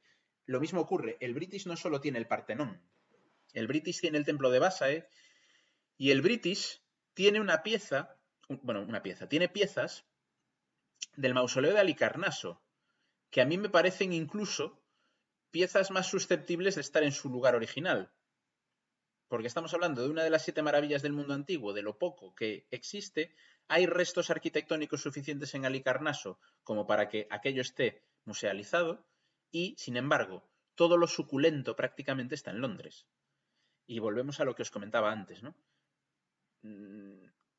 Grecia sí, Turquía no. ¿Por qué tanta gente simpatiza con que se le devuelvan los mármoles a Grecia y no tanta gente simpatiza con que se le devuelvan los mismos mármoles a Turquía? Aquí tenemos que hacer un poquito de examen de conciencia. Javier Álvarez Líbana se tiene que marchar. Muchas gracias, Javier, por todo, porque si no, la mitad de este directo no habría sido posible. ¿Entendéis por dónde voy, no? Esto me lleva a como a una segunda fase. Y es que tendemos a ver esto de las piezas que están fuera de su lugar de origen como una especie de castigo, como algo negativo, sobre todo porque en los últimos tiempos los sentimientos nacionales de prácticamente todos los países están mucho más arriba de lo que estaban, y al mismo tiempo, porque en la actualidad el mercado turístico es tan global que prácticamente cualquier país sabe que va a poder explotar sus recursos turísticos si los recupera, ¿no? Es así. Sin embargo, esto no deja de tener como una vertiente un poco cortoplacista y un poco corta de vista. Y os pongo un ejemplo bastante fácil. Velázquez. ¿Tendrían que estar todos los cuadros de Velázquez en España? Tened en cuenta que hay cuadros que Velázquez pintó para estar en España, para cliente español, que salieron de España y que no deberían haber salido. ¿Tendrían que estar todos los cuadros de Velázquez en España? Alguien podría pensar que sí. O alguien podría decir, por mí sí. Pues yo os diría, por mí no. Porque hay una serie de cuadros de Velázquez que son fundamentales para que la historia del arte haya funcionado en la dirección que ha funcionado. Dice Majo Prieto que alguno en mi casa. Bueno, nos peleamos. tienen que estar en sitios que no sean su lugar de origen. O sea, si el Juan de Pareja no estuviese en Nueva York, y sobre todo si la Venus del Espejo no estuviese en Londres, la historia de esas mismas piezas sería distinta y la historia del arte sería distinta y la historia del propio Velázquez sería distinta. Si el arte griego se considera el estándar prácticamente de los orígenes del arte occidental o del canon del arte occidental, es en buena medida porque durante el siglo XIX y el XX el arte griego se exportó a prácticamente todos los museos del mundo. Quitamos el Apolo Belvedere del Vaticano y lo mandamos a Grecia. Quitamos el torso Belvedere del Vaticano y lo mandamos a Grecia. Quitamos el Laoconte del Vaticano y lo mandamos a Grecia. Todas esas piezas están en Roma y en Roma tienen un contexto. Devolvemos los obeliscos egipcios que decoran la Plaza del Vaticano, la Plaza del Elefantino, detrás en Sopra Minerva, o la Plaza del Panteón, o la Piazza Navona en Roma. Todos esos obeliscos egipcios los devolvemos a Egipto. Ya tienen un contexto también en Italia. Y llevan 2000 años. ¿Cómo de retrospectivos estamos dispuestos a ser? Porque eso sí que son robados, ¿eh? Son despojos de guerra.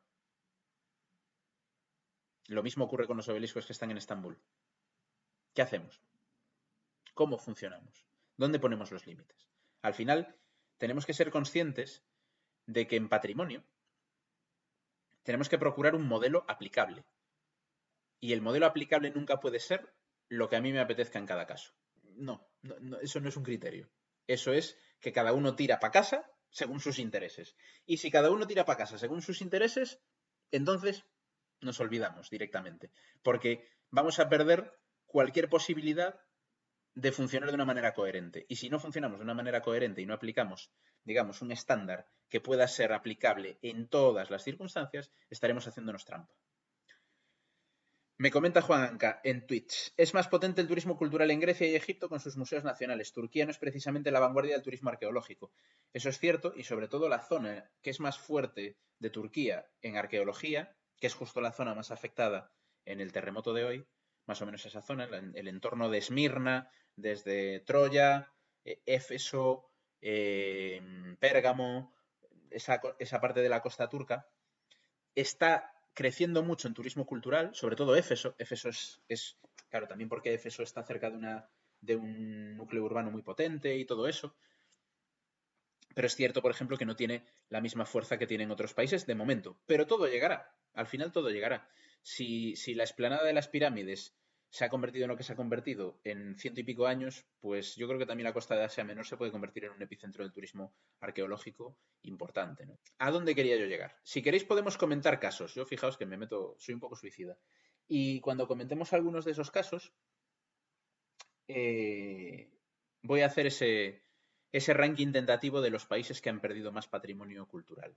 Porque sobre ese tema, que me parece interesante para cerrar el directo, creo que tenemos muchos prejuicios. Y luego lo veremos, ¿no? Ya hablé mucho de los mármoles del Partenón. Tengo que hablar del penacho de Moctezuma, porque si no hablo del penacho de Moctezuma, hay mucha gente que se enfada conmigo. Aparte, le he dado muchas vueltas al penacho de Moctezuma desde hace días. Gracias a Jimena Apisdorf, nuestra compañera pasquinera, y a mucha gente de México que ha estado debatiendo sobre el tema del penacho de Moctezuma. ¿Sabéis qué? Bueno, el penacho de Moctezuma es una pieza de orfebrería prehispánica que está en Viena y que tradicionalmente se atribuye a Moctezuma. Y actualmente en México se reclama su retorno. No es una reclamación nueva, ¿eh? La reclamación del penacho de Moctezuma viene de muy atrás. Y hay que reconocer que como pieza a reclamar es muy sonora, ¿no? Es como la pata del caballo del Cid, ¿no? El penacho de Moctezuma. Claro, Moctezuma es una figura central, no solo para la historia de México, sino también desde el punto de vista emotivo y de identidad cultural. O sea, no solo es la importancia que Moctezuma tuviese en la historia de México, que la tiene, sino sobre todo también el valor que Moctezuma tiene como figura simbólica en el México actual. Y también de esa lectura de su propio pasado que se hace en el presente en México. Entonces, claro, el penacho de Moctezuma es como una pieza de que vuelve el penacho. Problemas del penacho de Moctezuma. Primero, que no es el penacho de Moctezuma, probablemente. Ese es el primero y principal problema. Es una pieza que se atribuye al penacho de Moctezuma por tradición. pero que es muy difícil. Uy, no sé si me lo está escribiendo Gabriel Gallegos. Quetzalapane. No me atrevo a decirlo en lengua. Me vais a disculpar, no me atrevo a decirlo en lengua autóctona. No, porque me voy a trabucar, me voy a equivocar casi seguro. Digo, es una pieza que es muy difícil relacionar a ciencia cierta con Moctezuma. Es la tradición la que dice que es el penacho de Moctezuma, pero es muy difícil demostrar que fuese realmente el penacho de Moctezuma. De hecho, todo lo que rodea la pieza es dudoso. No está claro en qué momento llega a Europa. Se entiende que con los tesoros y botines enviados desde México al emperador y probablemente, como está en Viena, un regalo. Sabéis que Carlos, el emperador, pues tenía a su hermano en Viena, probablemente esa relación familiar de los Habsburgo hace que el penacho acabe en Viena, pero sobre todo es una pieza que acaba ganando relevancia en un tiempo relativamente reciente, siglo XIX, siglo XX, momento en que se musealizan las colecciones del Belvedere y las colecciones de la imperiales vienesas, austríacas, en Viena, y dentro de la colección, pues este penacho que es espectacular, tiene plumas, creo que son plumas de quetzal, si no recuerdo mal, corregidme si me equivoco, que son de este verde maravilloso. Sabéis que en la mayoría de culturas precolombinas hay una valoración específica del objeto que procede de la naturaleza y también especialmente de esos objetos que proceden de los animales. Las plumas de animales tienen un enorme valor en muchísimas culturas prehispánicas y todavía en la actualidad en muchas culturas americanas. Por ejemplo, las culturas del Orinoco siguen valorando mucho las plumas de los animales de la selva del Orinoco porque tienen esa riqueza de colores que es como incomparable, ¿no? Y yo creo que esas plumas verdes del penacho de Moctezuma son de Quetzal. Doblemente simbólico. No solo es el penacho de Moctezuma, sino que además está hecho con plumas de Quetzal. Y además está hecho de oro, ¿no? Y ya sabéis que esto del oro prehispánico, pues, vamos, que el penacho de Moctezuma tiene todos los elementos perfectos para ser una pieza sensible. Pero es una pieza que se convierte en el penacho de Moctezuma en el siglo XIX. Hasta entonces, pues era un penacho prehispánico que seguramente giraba por la colección y se pensaba que era de Moctezuma, pero que es algo más tradicional o más de tradición oral que otra cosa. El traslado de vuelta sería tremendamente complejo, además, porque son piezas relativamente delicadas. Pero en los últimos meses, el presidente de México ha como elevado la voz, ¿no? Se ha hecho un Melina Mercury, por decirlo coloquialmente. Y igual que Melina Mercury convirtió la devolución de los mármoles del Partenón en una causa de Estado con un gran peso simbólico, pues ahora el actual presidente de México también le da un gran peso simbólico a esta devolución del penacho de Moctezuma. Yo personalmente, desde aquí, que esto no tiene ningún valor especial, lo que yo diga, no creo que el penacho de Moctezuma sea una pieza vital del Museo de Viena. No lo creo, sinceramente. Pero al mismo tiempo, ocurre un poco como lo que pasa con el Partenón, ¿no? Se están chivando ahí de que Luis Pastor la está liando en el chat. No me extraña. Es que a Luis no se le puede dejar solo. Aparte, ya está siendo un directo bastante largo para Luis, que ha tenido un tute estos días bastante gordo. Eres un disperso, Luis. Digo, que es como un caso muy parecido al del propio Partenón, ¿no? Piezas con un valor simbólico muy grande. Incluso en este caso, el valor simbólico está muy por encima del propio valor material. No dice ahí Marisa García Elizondo, para México es vital, a todos nos interesa tener el penacho de Moctezuma, ¿no? Porque es un icono cultural, ¿no? Porque Moctezuma es un icono histórico y es un icono cultural. Es las dos cosas. Aquí el problema que tenemos es que me interesa eso que dice Pau Melgui. Devolver el penacho sería una reparación simbólica. Curiosamente sería una reparación simbólica exactamente de quién, porque sería Austria la que devuelve el penacho.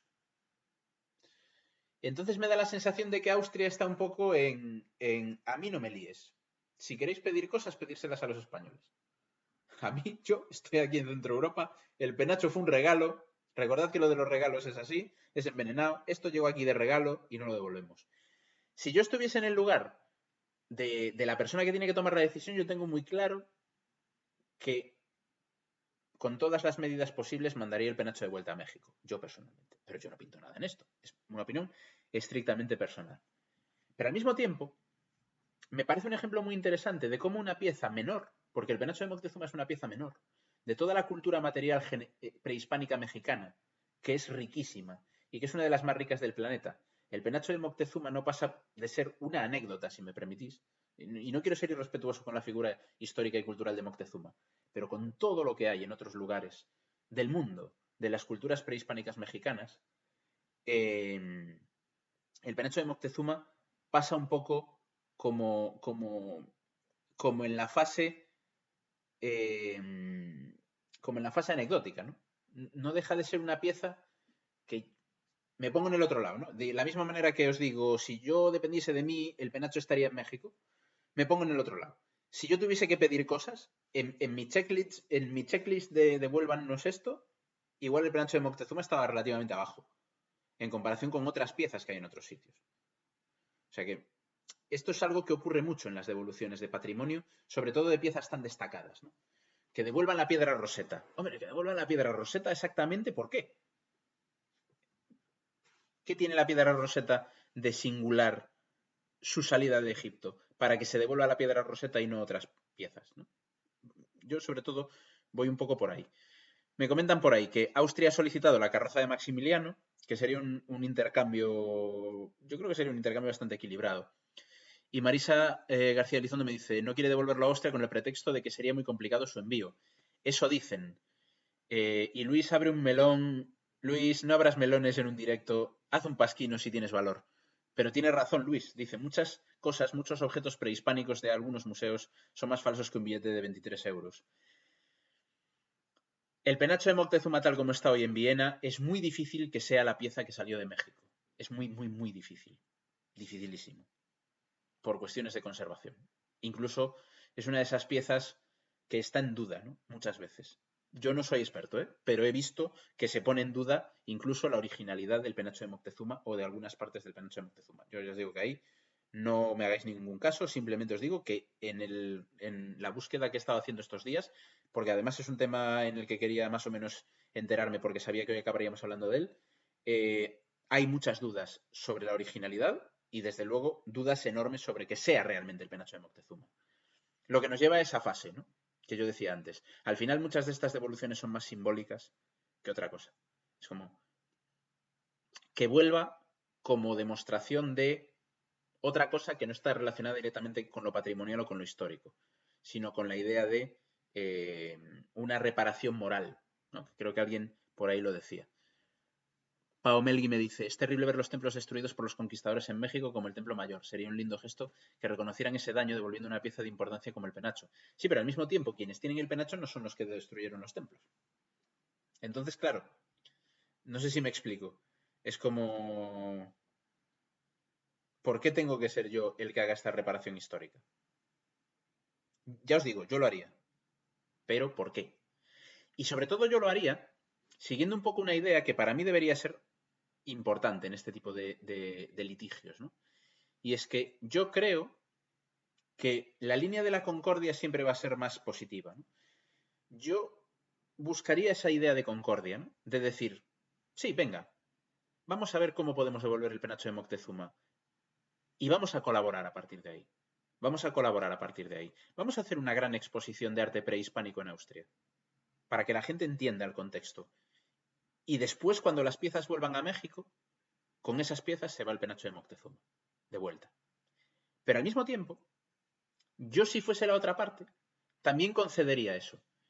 Y diría, por ejemplo, pues este es el penacho de Moctezuma, que ahora se expone en México, que está aquí depositado por el Museo de Viena.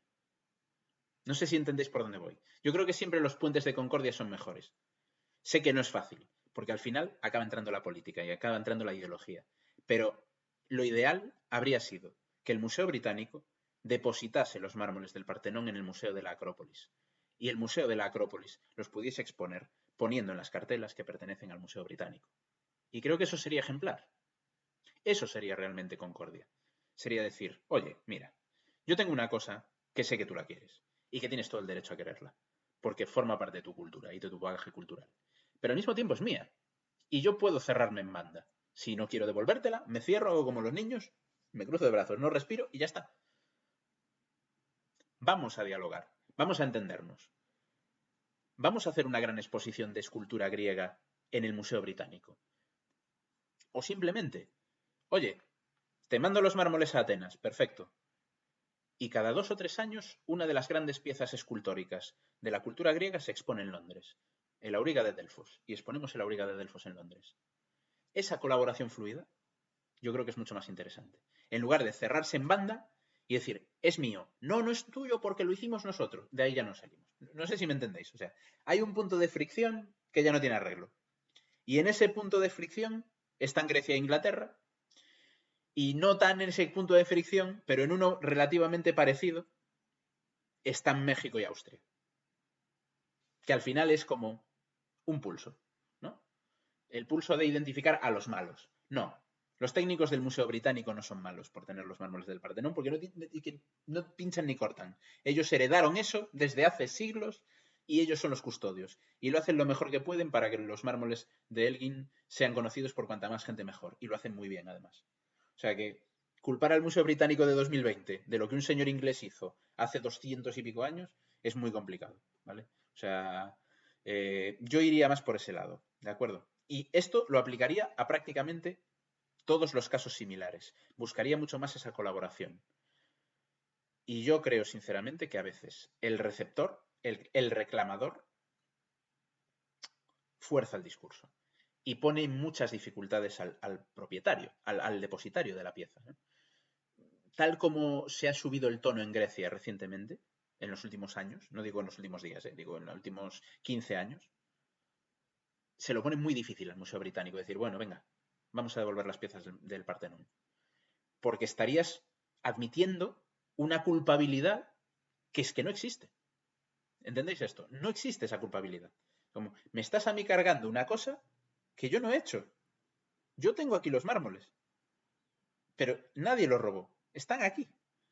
¿Quieres que te los devuelva? Vamos a entendernos. Pero no me llames ladrón. Y eso es lo más difícil. Porque en Grecia tiene todo el mundo clarísimo que se los robaron. Y convencer al pueblo griego de que no fueron robados o de que no podemos llamarle robo exactamente a las circunstancias en las que salió, a día de hoy es prácticamente imposible. Porque está la tensión aquí arriba. Aquí arriba, vamos. Que al final puede acabar pasando con un montón de piezas más, ¿no?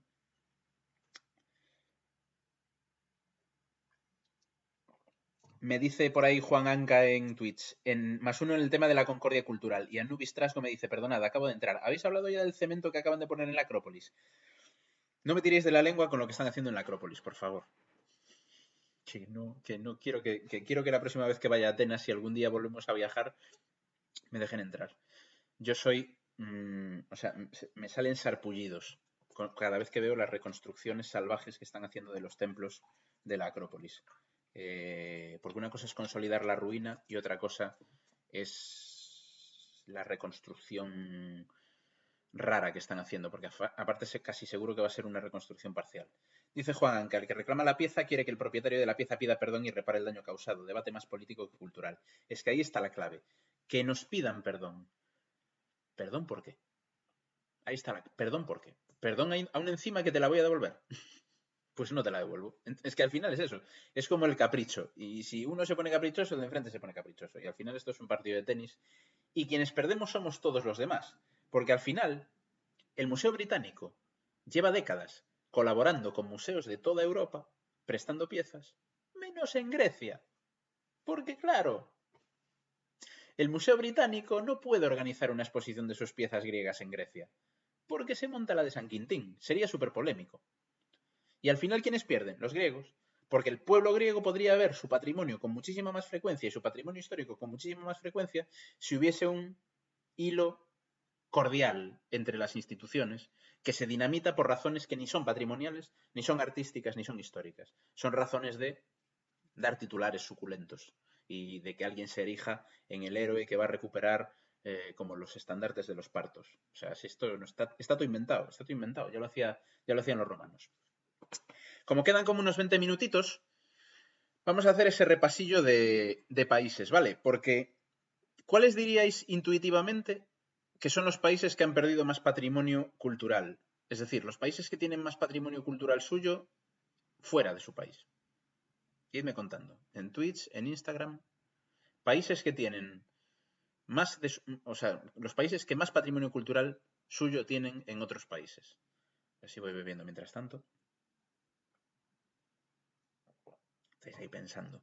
Sabéis que os voy a hacer trampas. Majo Prieto dice Italia. Más opiniones. China, dice Carmen Daza Márquez. Me acerco así un poquito, no para que me veáis los brillos, sino para leer un poco más cómodamente el Instagram. A ver, twitcheros, ¿cuáles son los países? María Bernard dice Egipto y Grecia. Mónica Ferrer dice China. Ana, Egipto. Rox, España. Pao Melgui, Irak e Irán. Mónica Ferrer, India. Italia, Egipto, dice Carmen Roma. Egipto. Juan Anca dice Etiopía. Irak, Perú, Irán. Juan tiene las respuestas. Egipto, Irak, España, Italia, Irán, países de Oriente sobre todo, Andorra, pero porque das un paso y estás fuera. Andorra tiene fácil perder su patrimonio. Irak, Egipto, España, Perú, Turquía y Grecia, dice José Leiva. España, Perú, lo mesopotámico tiene que estar, China, Italia y España. Fijaos, cuando hice esta encuesta hace ya tiempo, no recuerdo. La intenté buscar, pero tampoco tuve mucho tiempo hoy para buscar nada. Todo el mundo votaba Grecia, Egipto, Grecia, Egipto, Grecia, Egipto. Y Grecia y Egipto quedaban súper arriba. Dice la cultura social, ojo, Jordania. Montes González María José dice 3 que normalmente no salen casi nunca. China, Italia y España. Y ya os digo yo que China, Italia y España es una muy buena apuesta. Fijaos, a la hora de medir el patrimonio perdido, podemos hacerlo numéricamente o podemos hacerlo en valores relativos. Numéricamente es muy difícil, porque habría que hacer un censo universal de piezas en museos de todo el mundo y es bastante complicado. Pero numéricamente, si hay un país que ha sacado piezas hacia otros, probablemente sea Irán. También China. Ahí en lo numérico es cierto que Egipto y Grecia están bastante arriba, sobre todo piezas pequeñas, piezas documentales o cosas de este tipo. Luis Pastor apuesta por Tíbet, ojo con Tíbet porque puede entrar muy fuerte en la lista. Pero si buscamos el valor relativo, porque al final, claro, dices, monedas. Pues monedas, vete tú a saber. Si contamos las monedas y contamos que una moneda nos parece igual de importante que salga de su país original que un capitel de un templo, o que un trozo del templo, o que los frisos del Partenón, pues entonces, claro, tenemos que ponerlo en perspectiva. Pensad ahora, os invito por un momento a cambiar el chip. Países que para conocer su cultura lo puedas hacer en otro país, que no es el original, incluso mejor que en el propio. Esa es la clave. Aquellos países que para conocer sus culturas, porque en muchos países hablamos de diferentes culturas, lo puedes hacer perfectamente fuera, es decir, sin ir a ese país, esos son los que han sufrido más expolio. Y no son ni Grecia ni Egipto. Que justo son los que casi todo el mundo vota intuitivamente de primeras. Porque ya os digo que cuando hice la encuesta, Grecia y Egipto arrasaban. Luego aparecían países de América Latina y no aparecía ningún país europeo, prácticamente, en la gráfica. África ha perdido muchísimo patrimonio cultural, pero no particularmente Egipto, sino los otros países de África, sobre todo del centro y del sur de África. Sobre todo el centro de África ha perdido muchísimo patrimonio cultural, muchísimo, muchísimo. Y para conocer a muchas de las culturas, como los bronces de Benin de los que antes hablábamos, del África Central, hay que ir a países de todo el mundo, literalmente, más que en África. Eso ya es un ejemplo. Grecia no. Para conocer la cultura griega hay que ir a Grecia. Puedes conocerla fuera, pero las piezas más importantes de la cultura griega están mayoritariamente en Grecia o en sus lugares de origen, o en sus lugares de asentamiento original. Ojo, es decir, Turquía, sur de Italia, Sicilia, Campania, etc. ¿De acuerdo? O sea que Grecia, si vamos por calidad, no. Sí, están los mármoles del Partenón. Y hay otras piezas importantes del arte griego que no están allí. Pero casi todas esas piezas del arte griego que no están en Grecia salieron en época romana. Que eso también hay que tenerlo en cuenta. Con lo cual, aunque sean originales griegas, que lo son muchas de ellas, están ya asimiladas a la cultura grecolatina y por lo tanto tenemos como un dilema adicional, ¿no? Las piezas griegas que están en los museos arqueológicos nacionales de Roma, porque se llevaron a Roma en el siglo I, ¿qué hacemos con ellas? ¿Son griegas o son romanas? Por ahí van un poco los tiros.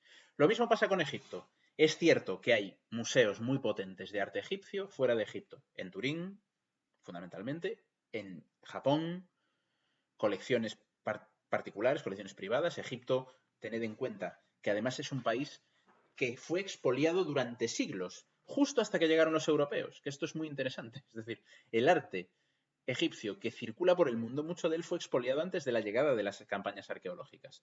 Y empezaron a volar literalmente piezas. Porque el saqueo de tumbas era prácticamente tradicional en Egipto. Por eso cuando Howard Carter encuentra la tumba de Tutankamón era como, oh milagro, una tumba que no han robado todavía.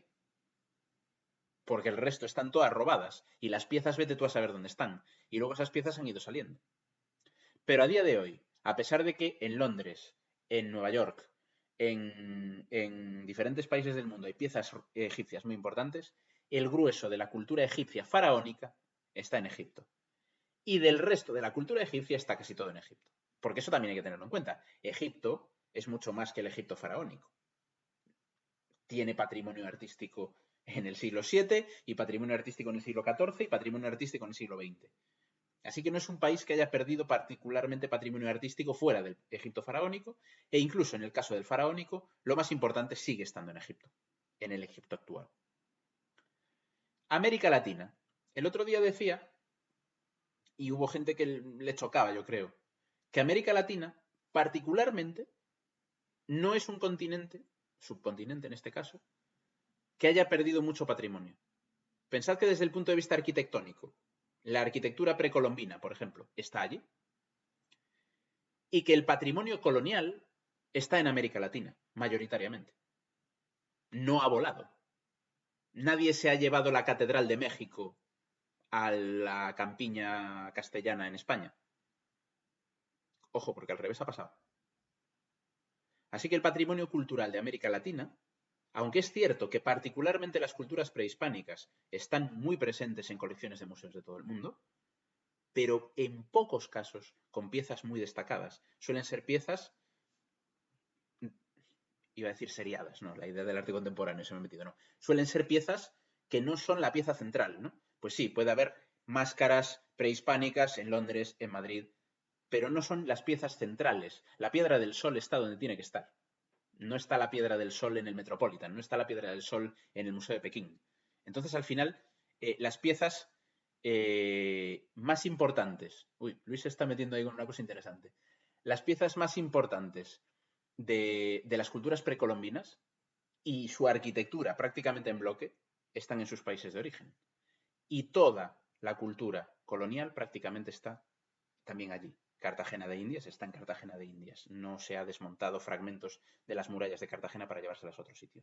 Luis abre un melón muy interesante. Los nativos americanos sí que han perdido muchísimo de su patrimonio y además su concepto territorial hace que sus piezas no estén en su territorio propio. Y ahí ya entramos en piezas que sí han salido de su entorno geográfico. Los nativos americanos no tienen prácticamente nada de su patrimonio cultural material. Vayámonos por un momento a Asia. Japón y China son dos países que tienen muchísimo material artístico en otros continentes, tanto Japón como China. ¿Qué ocurre? Que nuestro eurocentrismo o occidentalcentrismo hace que muchas veces no valoremos ese patrimonio. ¿A qué me refiero? Por ejemplo, a la porcelana. Hay colecciones de las mejores del mundo, de porcelana china, de los diferentes imperios, por todo el planeta. Y aunque en China se siguen conservando muchos objetos, podríamos perfectamente conocer la historia de la porcelana china sin pisar China, siendo una de sus expresiones culturales más importantes y milenarias. Y no tendríamos que ir a Pekín ni a otra ciudad de China para conocer esa cultura. Eso convierte a China en uno de los países que ha perdido más patrimonio cultural. Porque de sus expresiones culturales propias, hay muchas que están fuera, literalmente fuera. Y que te puedes ir a Nueva York o a Boston y ver colecciones de arte chino que es difícil verlas en China. Eso es un país particularmente que ha perdido patrimonio cultural.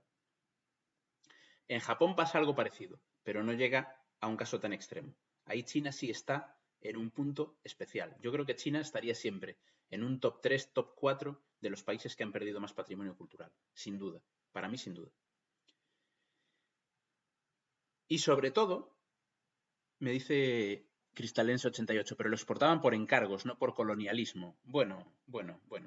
No, no exactamente. Los ingleses se llevaron de todo, de China, literalmente. Y ahí viene la parte final, que es qué pasa con los países europeos. Porque si realmente a mí me preguntáis por un país, uno, que haya perdido su patrimonio cultural en otros países, es decir, que su patrimonio cultural esté disperso por otros países, ese país, sin ningún lugar a dudas, es Italia. Y justo es un país que particularmente no suele estar enredado en disputas de devuélveme esto, devuélveme esto, devuélveme esto. Fijaos que es curioso. Italia tiene patrimonio suyo, repartido por el mundo, de muchísimas épocas distintas. De la época del Imperio Romano, prácticamente cualquier museo importante del mundo tiene piezas romanas, y muchas piezas romanas importantes están fuera de Italia.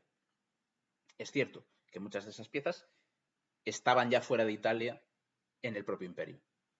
Pero hay piezas romanas fuera de Italia muy importantes, en Londres, en Estados Unidos, en Asia, en América Latina también hay piezas romanas, que desde luego no están allí porque aquello fuese parte del imperio. Si nos vamos a la Edad Media, hay piezas medievales italianas muy valiosas en otros países del mundo. Y si seguimos subiendo, empezamos a entrar en un terreno delicado. Renacimiento italiano. Las piezas más importantes del Renacimiento italiano, todas las que se podían mover, están fuera de Italia, prácticamente. Menos aquellas colecciones importantes que están en Uffizi, o en la colección de algún duque correspondiente, el ducado de Urbino, Mantua, Milán, pero pequeñas, y tened en cuenta que la colección de los Medici fue expoliada por Napoleón y por las diferentes guerras. O sea que lo que hoy vemos cuando vamos a Florencia es lo que se salvó, porque la mayoría salió. Y esa mayoría son las obras del Renacimiento italiano que podemos ver en los museos de China, de India, de Oriente Próximo, en Melbourne, en Australia, podemos verlas en Tokio, podemos verlas en el Museo de Buenos Aires, en Boston, Chicago, Detroit, Nueva York, en España, en Francia, en Rusia, está por todas partes. El arte del Renacimiento italiano está disperso por todas partes. El artista más famoso de la historia del arte italiano, más famoso, que es Leonardo da Vinci, no tiene prácticamente producción en Italia. Está fuera, la mayoría. Y es cierto que una parte de esa producción viajó con él a Francia, ¿vale? Pero no deja de ser singular el hecho de que las obras de Leonardo estén prácticamente todas fuera. Es decir, porque se salvaron los frescos, pero pensad, porque eran difíciles de sacar, pero pensad que hasta hay frescos italianos fuera de su sitio, ¿eh? Hay frescos italianos en Londres, hay frescos italianos en Nueva York, o sea que ¿nos vamos al barroco? Lo mismo, cogeos, entrad en la Wikipedia, buscad Caravaggio y mirad dónde están los cuadros de Caravaggio. Y Caravaggio aún tiene suerte, porque hay muchos Caravaggios en Roma, que nunca salieron de Roma. Pero aún así seguimos teniendo muchos cuadros de Caravaggio en otros lugares. Y hablo de Caravaggio, pero si os ponéis a buscar cuadros de otros grandes artistas del barroco italiano, Artemisia, Guercino, los vais a ver repartidos literalmente por todo el mundo.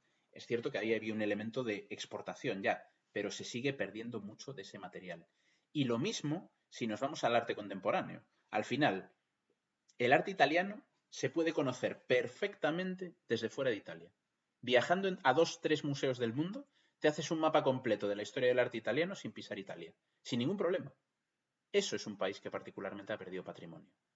En ese lote podrían entrar otros, ¿eh? Francia. Francia ha perdido mucho más patrimonio del que pensamos, sobre todo medieval y contemporáneo.